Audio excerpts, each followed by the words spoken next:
청취자 여러분 안녕하십니까? 장원석입니다. 2018년 12월 7일 금요일 YTN 라디오 수도권 투데이를 시작하겠습니다. 국내외 곳곳에서 예스 애플리케이션과 인터넷으로 듣고 계신 분들도 반갑습니다. 1990년대 후반 IMF 외환위기는 아직까지도 우리 국민들의 가슴속에 상처로 남아있습니다. 요즘에 그 IMF 외환위기를 소재로 한 영화가 사회에 메시지를 던지고 있습니다. 잠시 뒤 일부 투데이 포커스에서는 김광석 한양대 국제학대학원 겸임교수 연결해서 영화 속 당시 상황에 대해 이야기를 나눠보겠습니다. 2부 수도권 사람들 코너에서는 수도권 화재 현장을 김미란 리포터가 소개해드리고요. 수도권 행정탐방 시간에는 인천광역시 소식을 전해드리겠습니다. 기온이 큰 폭으로 떨어졌습니다. 오늘 서울 아침 기온이 영하 9도까지 내려갔는데요. 절기 대설답게 눈이 오는 곳도 있습니다. 적설량은 내일까지 서해 5도와 충남 서해안, 전북, 전남 서해안, 제주 산지에 2에서 7cm, 충남 내륙과 전남 내륙은 1에서 5cm가 예보돼 있습니다. 이번 추위는 다음 주 월요일까지 이어지겠습니다. 서울 현재 기온 영하 8.8도, 습도는 29%, 오늘 낮 최고 기온은 서울 영하 4도, 대전 영하 2도, 강릉, 대구, 광주 0도, 부산 3도, 제주 5도를 기록하겠습니다. YTN 라디오 수도권 투데이 1부 잠시 뒤에 출발합니다.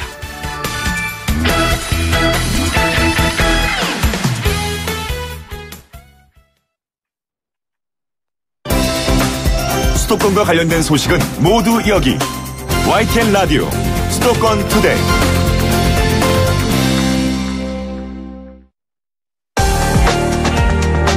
투데이 포커스.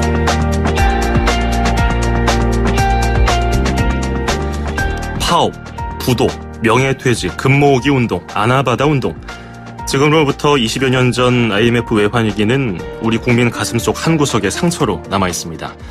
1997년 외환위기를 소재로 한 영화 국가부도의 날이 개봉 9일 만에 관객 수 200만에 달하고 있습니다. 이 영화는 1997년 국제통화기금 IMF가 제시한 구제금융을 우리 정부가 받아들이던 당시 상황을 스크린에 녹여냈습니다. 감상평을 몇 가지 보면요. 1990년대 후반 기억이 생생하게 떠오른다. 지금도 여전히 그때와 비슷하게 느껴진다는 소감이 있었습니다. 지금 우리 사회와 경제 문제가 오롯이 연결되다 보니까 공감이 되고 바로 이게 흥행으로 이어지고 있다는 분석이 있습니다. 오늘 투데이 포커스에서는 영화 국가부도의 날이 주목받는 이유, 또 당시 IMF 상황, 또 현재 우리에게 던져주는 메시지가 무엇인지 이야기 나눠보겠습니다. 여러분 의견 있으시거나 혹은 질문 있으시면요. 짧은 문자 50원, 긴 건 100원이 드는 샵 0945, 우물정 0945로 문자 보내주시기 바라겠습니다. 라디오 애플리케이션 예스도 열려 있습니다. 김광석 한양대 국제학대학원 겸임교수 연결하겠습니다. 교수님 안녕하세요. 네, 안녕하세요. 예, 경제 읽어주는 남자로 통하는 교수님 아니겠습니까? 네. 경제 문제를 다루고 있는 이 영화 어떻게 보셨습니까? 되게 감명 깊게 보기도 했고요. 예. 이 영화는 정말 물론 팩트가 아닌 것들도 있지만 예. 그것 때문에 또 오늘 대화를 나누겠지만 팩트 폭격이다. 국민들이 공감하는 여러 가지 지금 현재의 경제 상황과 빗대가면서 이해할 수 있겠다 이런 생각도 해보고요. 예. 지금 이제 학생들이나 강연을 통해서 여러 대상들을 만나다 보면 의외로 IMF를 경험하지 못한 세대들을 만납니다. 예. 그들한테도 이 중요한 우리 최근 그 근대 경제사를 알릴 수 있는 그런 영화라는 측면에서 상당히 의미가 있겠다 하면서 영화를 보았습니다. 그렇죠. 지금 수능을 본 세대들이 고3 학생, 현재 고3 학생들이 2000년생들이니까 이 학생들은 이제 태어나면서 이런 어려움이 있다는 것을 잘 모르고 자랐을 수도 있죠. 개봉 9일 만에 관객 수 200만 명을 돌파할 정도로 많은 분들이 극장을 찾고 있는데요. IMF 외환위기를 직접적인 주제로 다루고 있는 첫 영화예요. 그래서 네. 이 영화를 그런 것만으로도 주목을 받았었는데 가장 큰 주목받는 이유 뭐라고 보세요?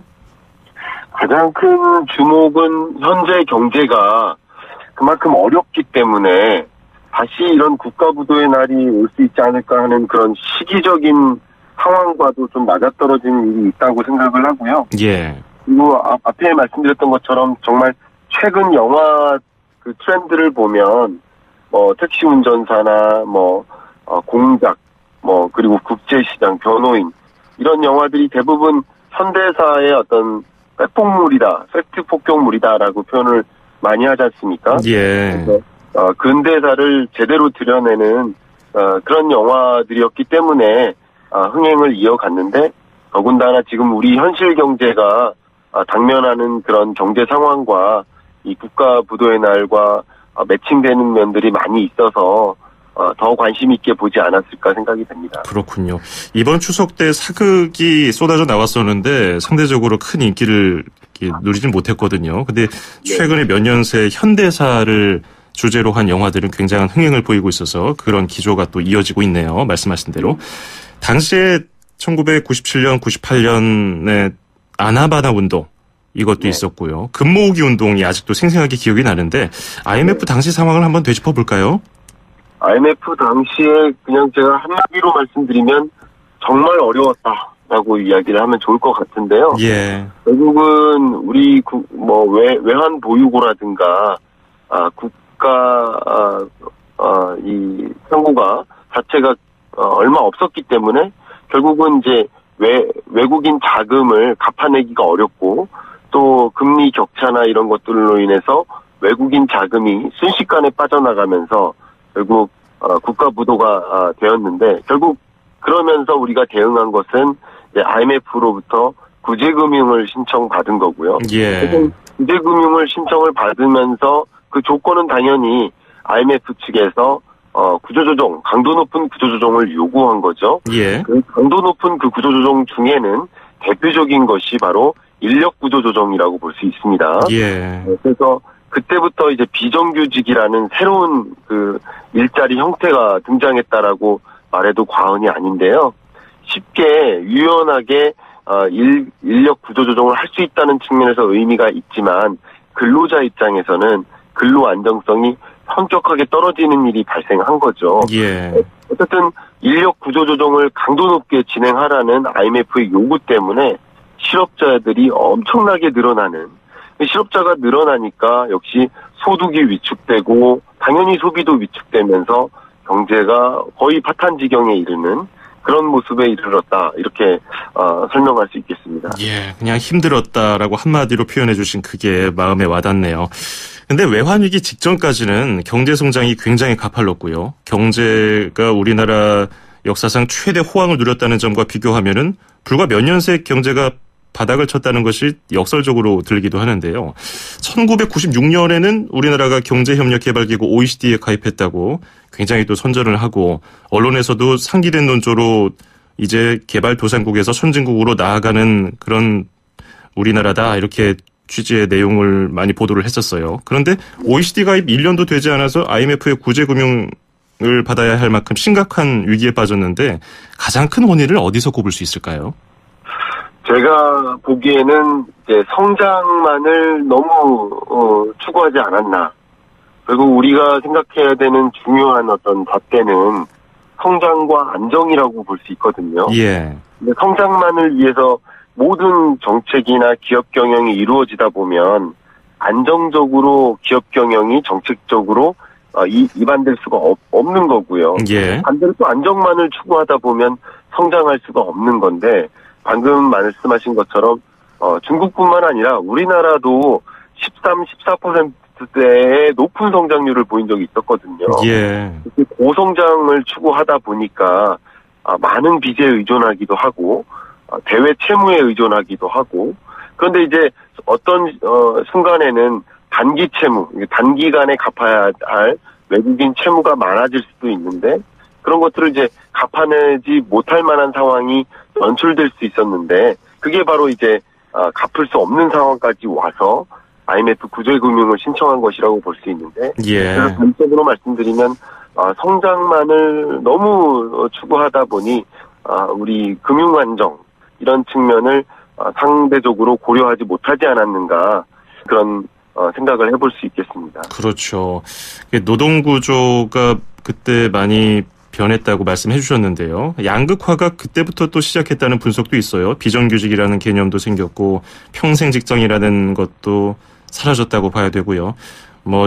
자주 섞인 신조어도 이때 많이 등장했잖아요. 45세가 되면 정년이다라는 4.5정, 65세까지 직장 다니면 도둑이라는 뜻의 5.6도, 이런 것도 그때 생겼는데, 참 그때 어려운 시절 겪고서 많은 분들이 지금까지도 그때 회사 가면 참 어려웠다고 말씀 많이 하시는데요. 그래서 영화에 많이 공감을 하시는 것 같아요.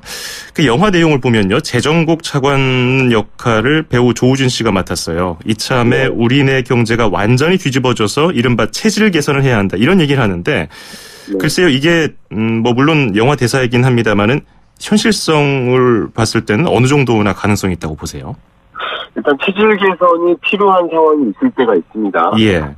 그냥 근로자 입장에서 생각하지 않고 고용주, 기업 입장에서만 생각해보면 근로자의 근로 안정성이 높으면 부담이 되는 건 맞겠죠. 예. 근로자 입장에서는 근로 안정성을 갖고 싶지만 고용주 입장에서는 기업 경기가 좋을 때도 있지만 나쁠 때도 있으니까 나쁠 때는 쉽게 근로자를 해고할 수 있는 구조를 갖기를 원하겠죠. 예. 그런 것처럼 이 모든 근로자들이 다 정규직으로 고용이 된다면 고용주, 다시 말하면 기업 입장에서는 부담이 굉장히 크기 때문에 근로에 대한 구조, 고용 구조를 정규직 근로자를 어느 정도 채워 넣는 그런 방향으로 구조를 바꾸기를 희망할 수 있겠죠. 예. 이런 고용 시장의 구조도 있고요.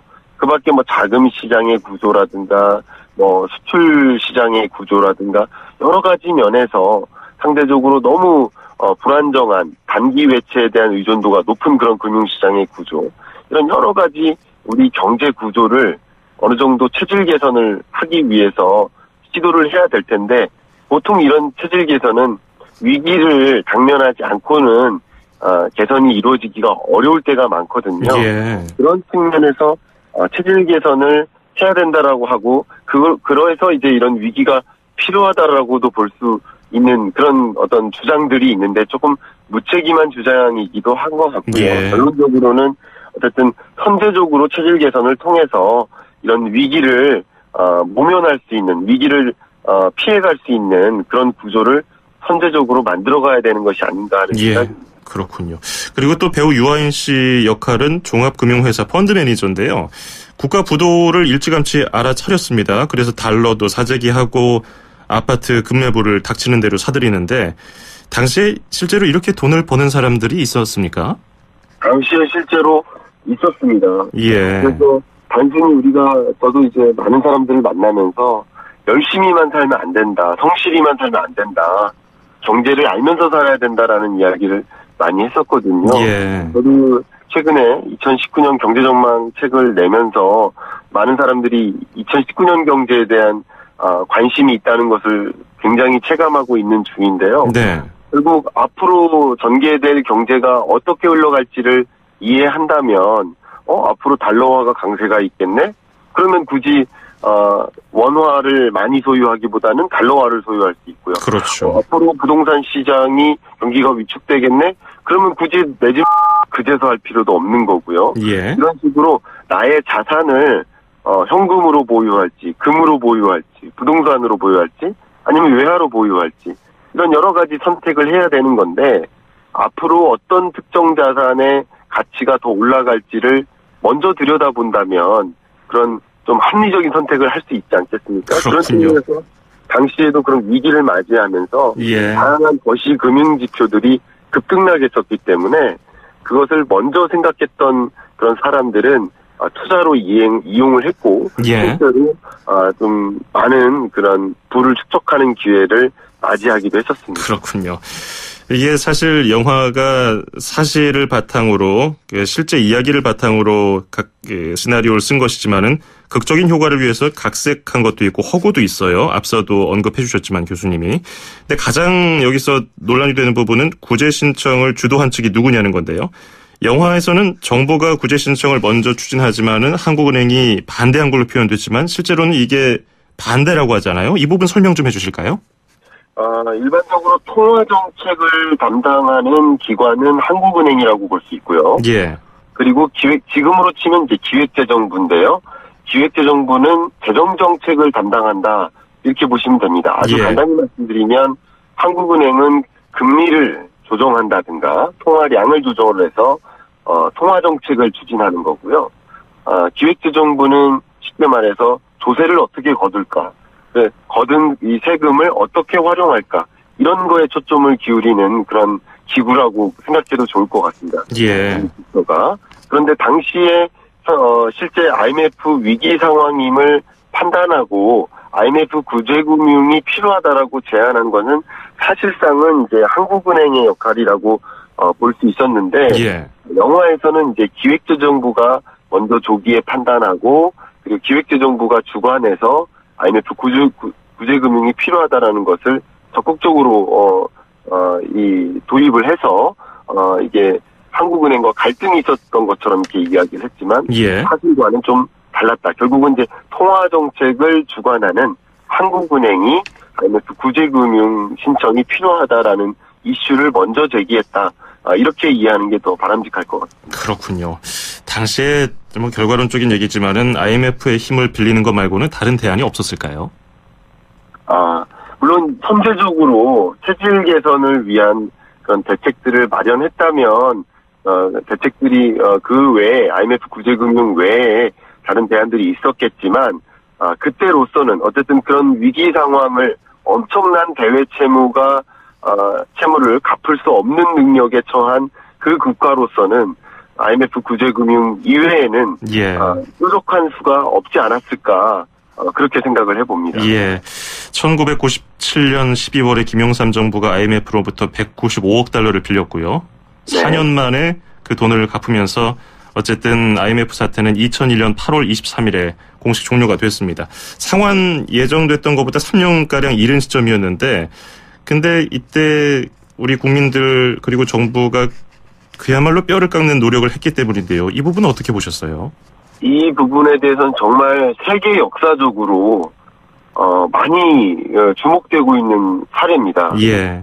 역시 이 한민족은 이 개인주의적인 그런 민족이 아니라 집단주의적인 컬렉티비즘 컨트리다라는 표현을 많이 하고 있거든요. 예. 그런 이유는 사실 국가 부도에 있다고 해서 아까 말씀하신 것처럼 자기 재산을 구축하는 그런 사람들도 있었지만 범국민적으로 금모으기 운동에 참여해서 이 나라를 같이 살려야 한다라고 적극적으로 모든 국민이 액션을 취하는 이런 모습들을 통해서 정말 세계가 감탄을 했었거든요. 예. 결국은 대외 채무 그리고 IMF 구제 금융 받은 것들을 상환하는데 이런 금모으기 운동을 통해서 그런 것들이 많이 가능했다라고 볼 수 있는 거거든요. 예. 그래서 그런 것들을 이제 세계적인 그 역사 혹은 경제 연구자들이 그 부분에 많이 주목하고 있고 요래 없고 앞으로도 이런 것들이 가능하지 않겠느냐 이런 일은 없지 않겠느냐 하는 의견이 많이 모아질 만큼 상당히 이례적인 그런 일이 있었고 결국은 돌반지도 가져오고 결혼반지도 가져오면서 우리 국민들이 함께 이런 위기 상황을 이겨냈다고 볼 수 있거든요. 예, 그래서 실제로 조기 졸업이라는 표현을 쓸 수 있을 만큼 우리가 공식적으로 IMF 사태를 빨리 조기에 종료했다 이렇게 표현해 볼 수 있겠습니다. 예. 1990년대 후반 부채 비율에 비해서 지금 우리 기업들의 부채가 한 3분의 1 정도 수준으로 떨어졌다고 하면서 재무 건전성이 개선됐다고는 하지만은 2007년에 미국발 서브프라임 모기지 사태도 있었고요. 2008년 리먼 브러더스 사태도 있었고 계속해서 경제가 우리 국내외적으로 혼란스럽고 불황이라고 얘기를 합니다. 그리고 돈은 다 갚았지만요. 그때 경제 전략으로 인해서 외국 자금이 지금 주류를 이루고 있고 비정규직 같은 인력 구조 문제도 있고 제조업 같은 일부 산업 위기도 이루고 있어서 이 영화 속 이야기가 과거 완료형이 아니라 현재 진행형이라는 해석이 있던데요. 이 부분에 대해서는 영화가 어떤 메시지를 던지고 있는 것 같은데 어떻게 해석하셨습니까? 예, 우리가 안도하면 안 된다. 위기 상황임을 실제로 인식해야 된다 하는 메시지를 전달하고 있다고 해석할 수 있겠습니다. 예. 실업률 지표라든가 성장률 지표라든가 여러 가지 거시경제 변수들을 그 21년 전과 비교를 해보면 유사한 면들이 많이 있습니다. 예. 실업률도 대표적인 그 지표라고 볼 수 있겠는데요. 그래서 사실 미국이 강도 높은 속도로 기준금리를 인상해 나가고 있고 우리나라는 1년 만에 11월 30날 기준금리를 인상한 바 있는데요. 예. 어쨌든 미국 기준금리와 한국 기준금리의 격차가 이제 벌어지면서 외국인 자금의 유출이 실제로 발생을 하기 시작했습니다. 예. 그러면서 결국은 비슷한 상황이 연출되는 거 아니냐 하는 생각들이 많이 있는데요. 실제로 미국이 기준금리를 인상해 나가는 동안 특히 신흥국들, 우리나라를 제외한 여러 신흥국들은 같이 금리를 인상할 만한 여건이 안 돼서 예. 외국인 자금이 엄청난 속도로 이탈하고 있는 현상들이 두드러지게 나타나고 있거든요. 그런 것까지 이제 다 고려를 한다면 지금 우리는 위기 상황임을 절실히 인식하고 또 1998년, 7년, 8년처럼 외국인 자금이 빠른 속도로 이탈할 수 있음을 예. 유의하면서 어떤 대비책, 선제적인 체질 개선 이런 노력들을 해 나가야 되지 않을까 그런 생각들을 예. 많이 모으고 있습니다. 예, 오늘 영화에서 시작해서 우리 경제 진단 그리고 미래 전망 해야 할 일까지 도움 말씀 잘 들어봤습니다. 고맙습니다. 네, 감사합니다. 네, 지금까지 김광석 한양대 국제학대학원 겸임 교수였습니다.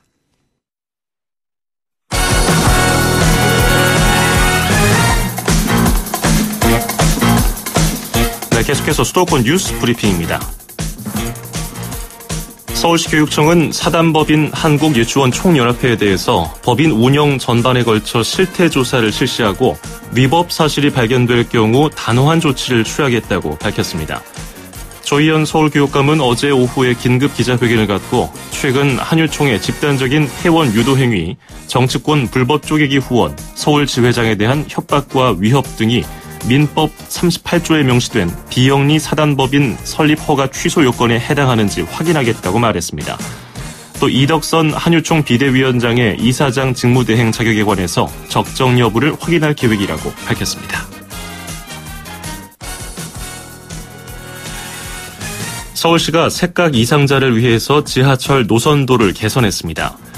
색각 이상자는 색상 차이를 구분하기 어려운 이들로 우리나라에 약 150만 명이 있습니다. 개선한 지하철 노선도는 서울시와 네이버가 지난 2015년 처음 선보인 색각 이상자용 지하철 노선도를 9호선 3단계 개통에 맞춰서 업데이트한 것입니다. 색각 이상자에게 비슷한 색으로 보이는 2, 4, 7, 9호선에 별도의 색 테두리를 넣었고 환승역에는 각 노선 색상과 번호를 표기해서 구별하기 쉽게 했습니다.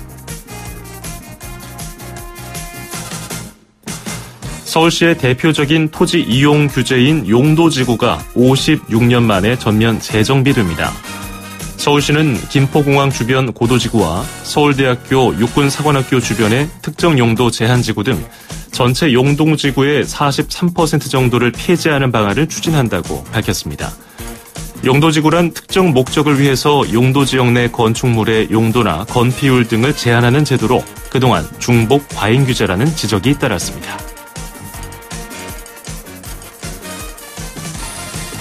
경기도는 내년 1월 말까지 도와 일선 시군 민원부서와 민원인 방문이 많은 부서에 직원들의 안전을 지켜줄 비상벨 설치를 마무리하기로 했습니다.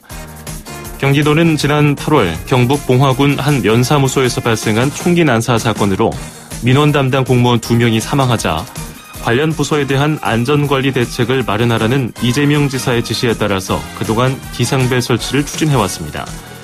경기도와 일선시군은 지난달 말까지 전체 설치 대상 부서의 91%인 677곳에 비상벨을 설치했습니다.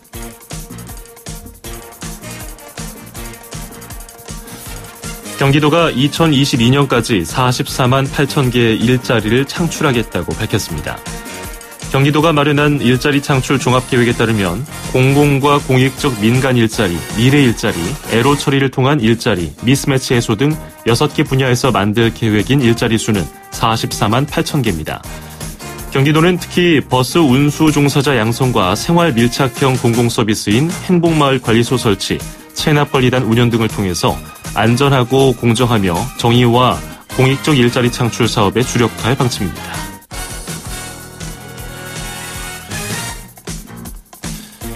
해양수산부가 추진하는 내년 바다숲 조성사업 신규 대상지 가운데 인천 지역에 6곳이 뽑혔습니다. 선정된 인천 웅진군 백령도와 대청도, 승봉도, 불업도 해역에 국비 40억 원을 투입해서 바다숲과 잘피숲을 조성하게 됩니다. 바다숲은 해조류나 해초류가 무리지어 사는 해역이며 이런 식물들로 바다 생태계의 근간을 형성하게 됩니다. 인천광역시가 국민권익위원회 공공기관 청렴도 평가에서 17개 시도 가운데 최하등급을 받았습니다. 인천시는 내 외부 청렴도에서 각각 3등급을 받았지만 업무 관계자와 지역 주민의 정책 고객 평가에서 5등급을 받아 종합 청렴도 4등급을 기록했습니다. 광역단체 가운데 종합 청렴도가 1등급인 곳은 부산시가 유일하며 5등급은 없는 것으로 나타났습니다. 서울의 대표적 겨울 명소로 자리 잡은 서울광장 야외 스케이트장이 오는 21일 문을 엽니다. 야외 스케이트장은 내년 2월 10일까지 운영되며 컬링도 함께 즐길 수 있습니다. 스케이트장 입장료는 지난 겨울과 같은 1,000원이며 서울광장 스케이트장 통합 운영 사이트에서 예매할 수 있습니다. 지금까지 수도권 뉴스 브리핑이었습니다.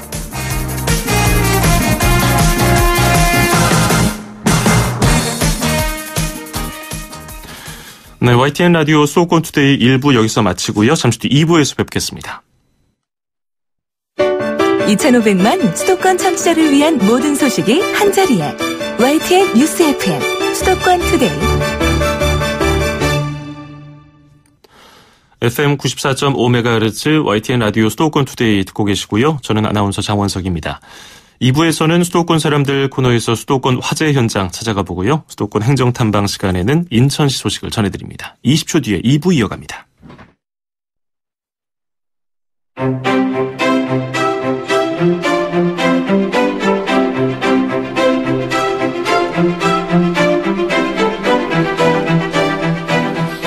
수도권의 다양한 삶의 현장들, 그 안에 함께하는 사람들을 만나보는 금요일 순서 수도권 사람들 시간입니다. 오늘도 김미란 리포터와 함께하겠습니다. 어서 오세요. 네, 안녕하세요. 예, 오늘은 어떤 소식 전해주십니까? 네, 오늘은 인천 서구 가자동 소식인데요. 네. 요즘 낡고 오래된 건물들이 도시재생 사업으로 활용이 되면서 좀 시민들의 공간으로 재탄생하는 사례가 늘고 있죠. 예. 인천 서구 가자동 한 공장 부지에 오랫동안 방치가 됐던 낡은 화학 공장이 시민들을 위한 코스모 40이란 복합 문화 공간으로 재탄생했습니다.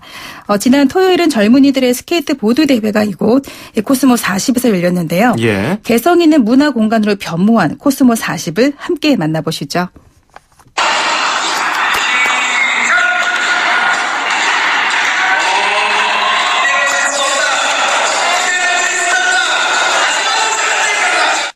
예.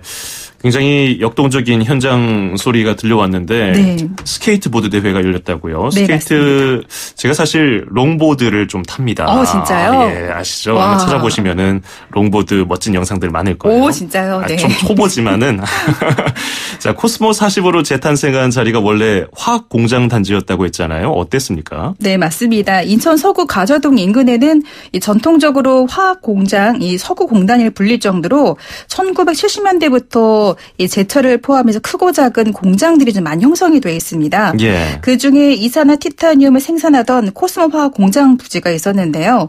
코스모 45개 동의 공장들이 2016년 울산 지역으로 이전을 하면서 이 공장 부지가 철거 대상이 됐습니다. 예. 그중에 하나인 공장 40동을 민간 코스모 프로젝트 팀이 매입을 하면서 시민들을 위한 새로운 복합 문화 공간으로 이 재상이 된 것입니다. 예. 공장 부지가 새롭게 문화 공간으로 다시 태어난 건데 사실 공장 하면 네. 사실 차갑고 좀 딱딱한 모습인데 문화 공간이라고 하면 좀 말랑말랑하고 부드럽고 따뜻한 공간으로 인식이 되잖아요. 어떻게 모습이 달라졌는지도 궁금하네요. 네, 그렇죠. 원래 이 곳이 이 낡은 공장이 있었다는 게 좀 믿기지 않을 정도로 뭐 세련되고 유리로 된 외벽에 아주 멋있는 건축물이었는데요. 예. 이곳을 지은 건축가는 이전 공장 산업의 구조물을 그대로 살리면서 새로운 건축과 좀 조화를 이루었다고 설명을 합니다. 네. 이렇게 창의적인 공간으로 탄생한 코스모 40은 지난 10월 18일부터 시민들에게 개관해서요. 다양한 프로그램과 활동들을 시작을 했는데요. 프로젝트 팀의 이슬기 팀장에게 프로그램 내용을 좀 들어봤습니다. 코스모 40이라는 이름으로 저희가 리모델링을 하고 이제 복합 문화 공간으로서 이제부터 전시나 공연 아니면 뭐 퍼포먼스나 이런 것들이 있을 것 같고, 그리고 공장의 느낌을 그대로 살리는 데 주력을 했고요. 총 4층으로 이루어진 공장 건물인데 3층까지를 일단은 옛날 공장 그대로 터서 이제 공연장이나 전시 공간으로 쓰일 수 있는 공간을 만들었고요. 그 공간 안으로 들어가는 신축 건물을 겹치게 만들어서 3층에서 통유리를 통해서 바라볼 때 옛날 공장 건물을 그대로 바라볼 수 있게 만들었어요. 3층에서는 식음료를 판매하고 있고, 일반적으로 또 여기 근처에 시민들뿐만 아니라 서울에서 오히려 역으로 이쪽으로 오시는 경우도 있는 것 같아요. 그래서 좀 문화적인 기지가 됐으면 하는 생각으로 여기가 조성이 되었습니다. 예, 저는 사는 곳 주변에 이런 공간이 있는 동네 굉장히 좀 부럽게 바라봤거든요. 네. 인천 가좌동 주민분들 굉장히 좋아하실 것 같은데요? 네, 동네 주민들 직접 만나봤는데요. 예. 카페와 전시 공간 이런 문화를 좀 동시에 누릴 수 있는 공간이 마련된 것에 굉장히 반응이 좋았고요. 예. 지금까지 공연이나 전시를 좀 보기 위해서 멀리 항상 시내 중심부로 나갔어야 했는데 동네에 이런 이색적인 장소가 조성됐다는 점이 신선할 뿐 아니라 이 가좌동 인근 공장의 직원들도 점심시간을 이용해서 이곳에서 좀 커피도 마시고 문화를 가깝게 접할 수 있는 기회가 생겼다고 아주 반가워하시는데요.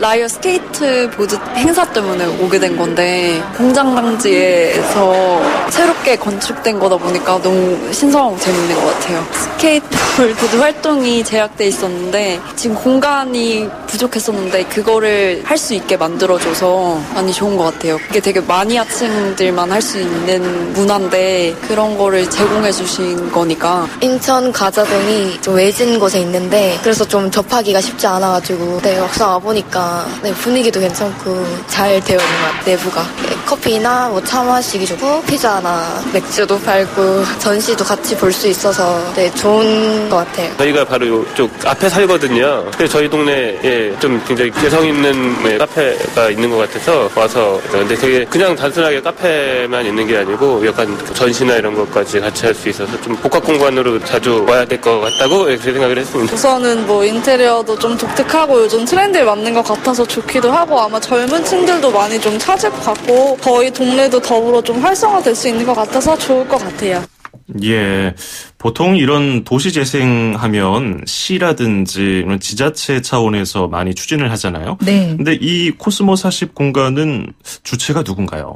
예, 좀 이거는 특이하게 젊은 청년 두 공동 대표가 이뤄낸 재생 사업인데요. 예. 인천 가좌동 심씨라는 가문의 지역 기반 심기보 대표와 이 빈브라더스라는 커피와 문화 사업을 하는 성우식 대표가 의기투합을 해서요 이뤄낸 도시 재생 사업이 좀 특이합니다. 예. 이 관계자의 말에 따르면 이 지역에 티타늄 화학 폐수 처리 공간을 좀 이용했던 이 공장이라 이 주민들의 좀 불만도 좀 많았다고 하는데요.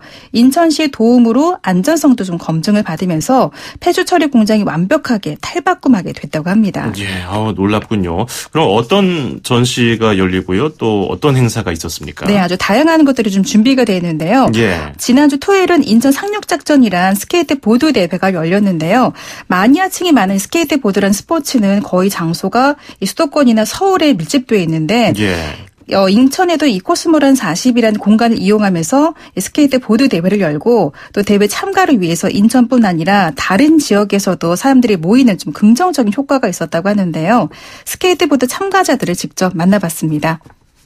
저희가 매년 스케이트보드 이벤트를 하고 있는데 오늘 같은 경우에는 기획한 프로그램으로 코스모 40이라는 공간을 최대한 활용을 해서 오늘 이벤트를 진행을 했습니다. 이번 행사를 계기로 좀 스케이트보드에도 많은 관심을 좀 원하고 있고 또 그뿐만 아니라 좀 일반 사람들에게도 다양한 문화 활동을 지향할 수 있는 이벤트가 될 수 있게 노력하고 싶어서 이번 이벤트를 개최하게 됐습니다. 우리나라에서는 처음 보는 대회 형태였다고 생각을 해요. 난이도별로 약간 보드를 꼭 잘 타고 못 타고를 떠나서 다양한 선수층이 다 참여할 수 있는 대회였지 않나라는 생각을 합니다.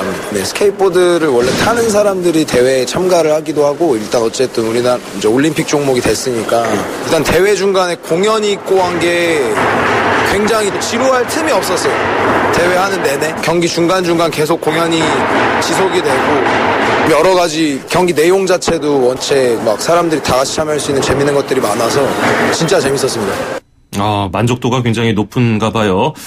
코스모 40의 앞으로 이제 계획은 어떻다고 합니까? 네, 이곳 코스모 40은 식음료뿐만 아니라 전시와 문화 공간을 사람들이 적극적으로 참여할 수 있도록 복합 문화 공간으로 추구할 계획이라고 하는데요. 예. 앞으로 2층에는 인천시 기반으로 하는 독립 서점이 들어올 예정이라고 합니다. 피자와 빵, 맥주, 식음료도 좀 드시면서요. 공연이나 전시를 좀 관람할 수가 있는데요. 이색적인 공장 안에서 다채로운 문화를 좀 누리셨으면 좋을 것 같습니다. 앞으로 활동 계획을 관계자에게 더 들어봤는데요.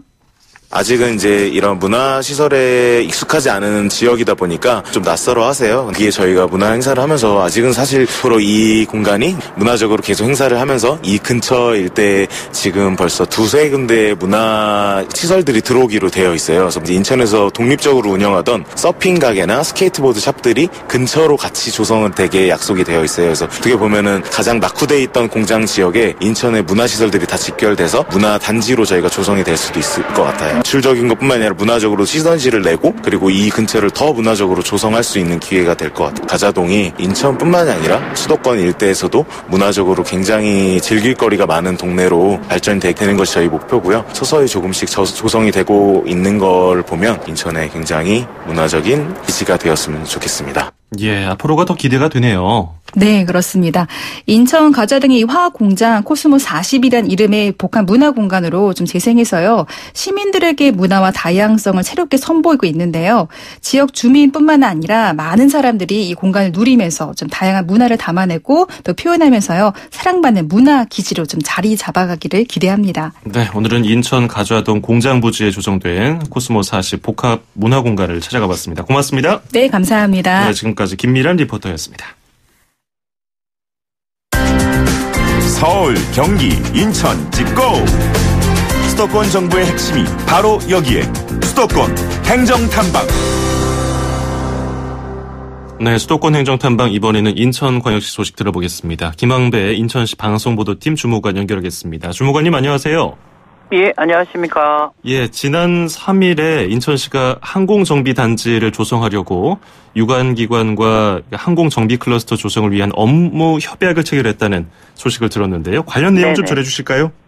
네, 인천시는 지난 3일에 인천국제공항공사 등 5개 기관이 참여하는 항공정비 클러스터 조성을 위한 업무 협약을 체결했습니다. 예. 참여 기관은 인천시와 인천국제공항공사를 비롯해서 인천상공회의소, 그리고 인천경제산업정보테크노파크, 인천산학융합원 등 5개 기관인데요. 항공정비 클러스터 조성을 위해서 공동으로 협력하고 각 기관의 협력 분야를 정하는 것을 주요 골자로 하고 있습니다. 업무협약 체결을 통해서 인천공항을 중심으로 한 항공정비단지를 조성을 공동으로 추진하고 올해 안에 항공정비산업 육성 공동추진단을 구성해서 항공정비산업단지 조성과 인재 양성 그리고 교육훈련센터 설립, 항공정비에 대한 기술 연구를 본격적으로 추진할 계획입니다. 예. 지난 8월에 청와대에서 열렸던 시도지사 간담회에서도 박남춘 인천시장이 항공정비단지 조성과 함께 공항경제권 시범지역 지정을 건의한 바가 있잖아요. 네네. 인천시가 이렇게 항공정비단지 조성을 추진하고 있는 이유는 뭡니까? 네. 인천공항 잘 아시겠지만 하루 20만 명의 이용객이 1000회 이상의 항공편을 이용하는 세계적인 허브 공항입니다. 예. 최근에 제2터미널 개장에 이어서 2023년 4단계 사업이 완료되면 연간 1억 명이 이용하는 초대형 공항으로 거듭나게 되는데요.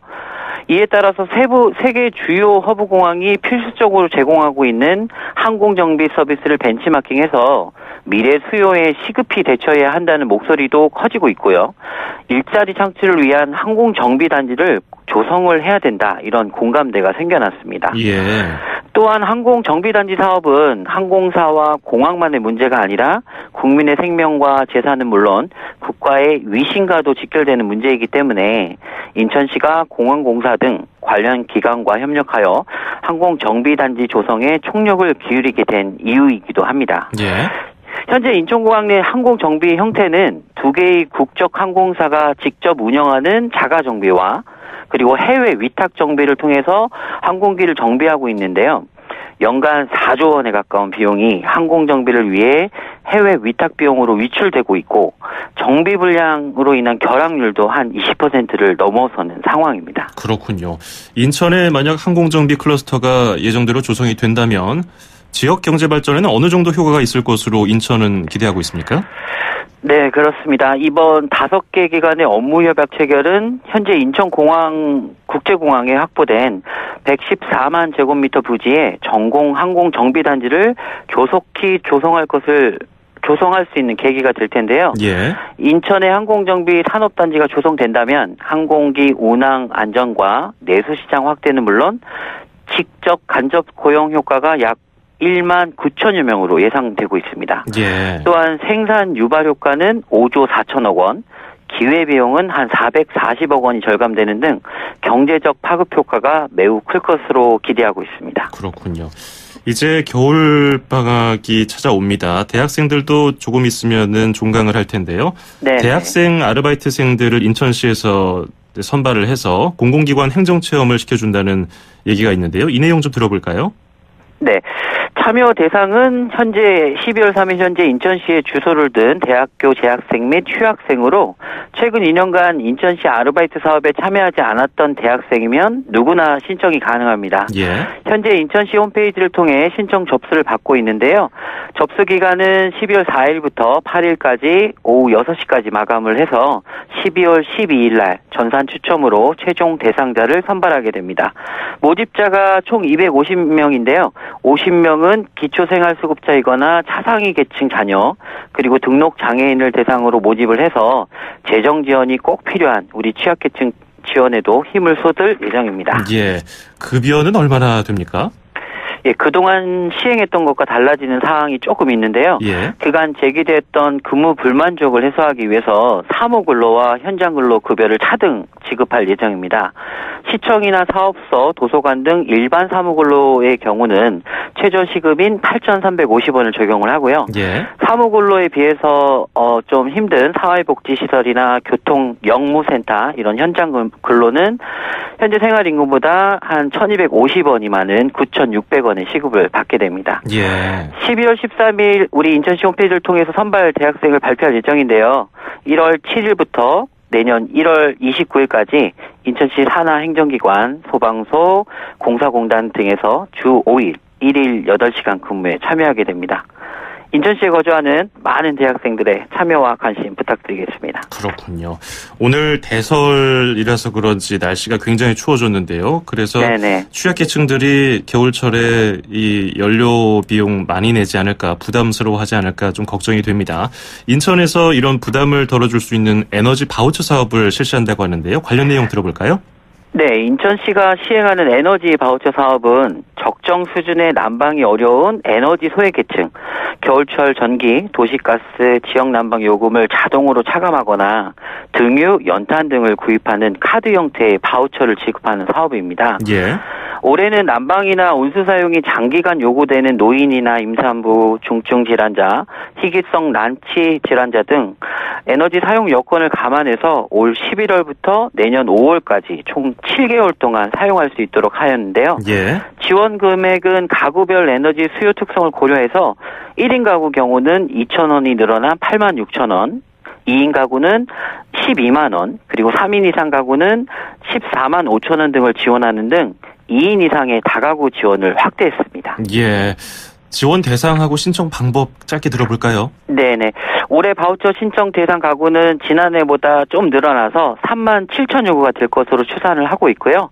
대상은 현재 국민기초생활보장법에서 정한 생계급여 또는 의료급여 수배자로서 본인 또는 가구원 가운데서 만 65세 이상, 만 6세 미만 영유아, 1에서 6등급의 장애인 등 1인 이상을 포함한 가구이면 모두 해당됩니다. 예. 예. 1월까지 각 군구 읍면동 주민센터에서 방문을 하시거나 전화로 신청하실 수 있습니다. 예, 오늘 말씀 잘 들었습니다. 고맙습니다. 네, 감사합니다. 네, 지금까지 김항배 인천시 방송보도팀 주무관이었습니다.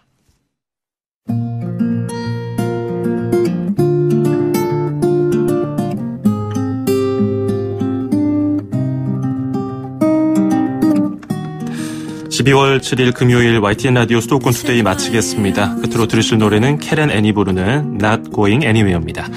주말 따뜻하게 잘 보내시고요. 저는 다음 주 월요일 아침 9시 10분에 뵙겠습니다. 장원석이었습니다. 고맙습니다.